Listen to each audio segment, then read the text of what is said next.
Assalamualaikum. Selamat datang di channel ini. Saya doakan semua mendapat berkah dari Allah Subhanahu wa Ta'ala. Amin. Bagi yang belum like dan subscribe, saya harapkan segera like dan subscribe.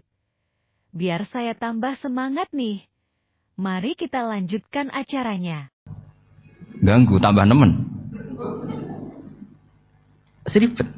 Tapi kalau sudah ingat bandar narkoba, mereka berhadapan dengan polisi, kadang ditembak karena kesalahannya terlalu fatal. Antar persaingan mereka juga bisa tembak-tembakan karena merebut pasar narkoba. Itu saja mereka berani.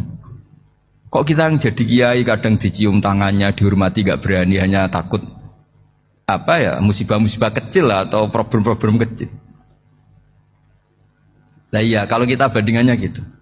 Kalau kamu mau tahajud kedinginan, itu masih nanti dihisap Allah itu gitu. Maling ayam itu keluar malam-malam, hanya dapat ayam. Itu gak takut dingin. Ya gak takut digebuki masa. Kamu mau tahajud saja takut dingin. Makanya nanti hisapnya orang soleh itu nanti dijajarkan orang dolim. Terus diperbandingkan. Wah itu habis kamu kalau itu. Jadi misalnya Unisula mau rapat, tapi ini malam, kalau malam dingin nanti sama masuk angin. Anak-anak pang di perapatan aja berani kamu. Kalau sudah perbandingannya gitu tuh ribet kita nanti. Makanya itu kalimat itu moto atau filosofi hidup. Sehingga diulang lagi nasihat itu. Iyam saskum korhun fakodu masal koma korhum mislu. Kalau kamu kena luka, orang-orang yang nggak benar juga akan kena luka. Itu aja berani demi ketidakbenaran. Masa kamu demi kebenaran nggak berani? Akhirnya orang itu, ya itu kalimat, itu heroik.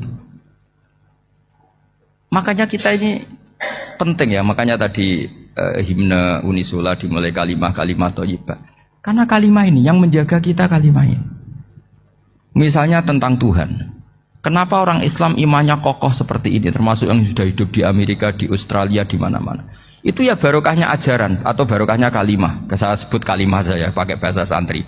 Karena la ilaha illallah itu dalam tradisi santri disebut kalimatu haqqin alaiha nahya wa alaiha namut wa alaiha nub'ats. Ada yang riwayat wa biha nub'ats insyaallah taala minal aminin. Kenapa mereka di mana-mana meskipun sekolah di Amerika, di Australia, bahkan di Uni Soviet tetap mukmin? Itu barokahnya ajaran yang benar. Allah itu siapa? Tuhan.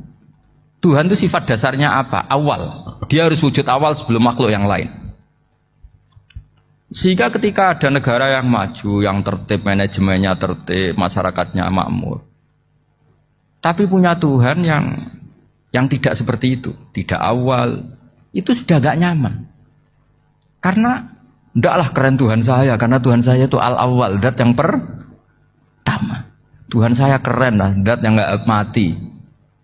Tuhan yang gak mati, yang gak pernah mengalami kematian. Sehingga tontonan atau yang dilihat kenikmatan-kenikmatan yang lain ini tidak mengubah dia pendirian tentang Tuhan. Karena mantapnya satu kalimat tadi bahwa Tuhan itu ya harus satu, harus awal, harus tidak mati, tidak rusak, tidak mengalami apa-apa yang membahayakan. Sehingga ketika ditawarin Tuhan yang lain meskipun menjanjikan secara finansial atau kemakmuran, mereka gak tertarik.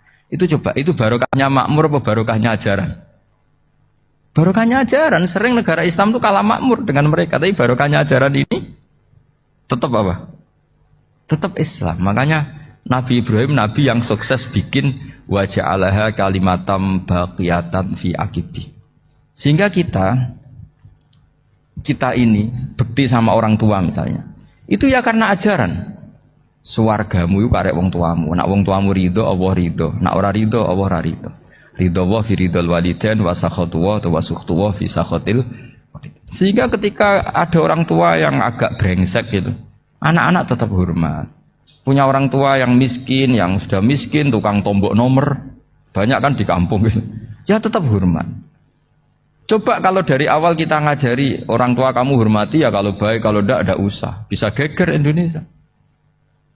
Tapi barokahnya ajaran-ajaran itu Indonesia tertib karena ada ajaran. Nah ini di sini pesantren dan Unisula semua harus berkontribusi.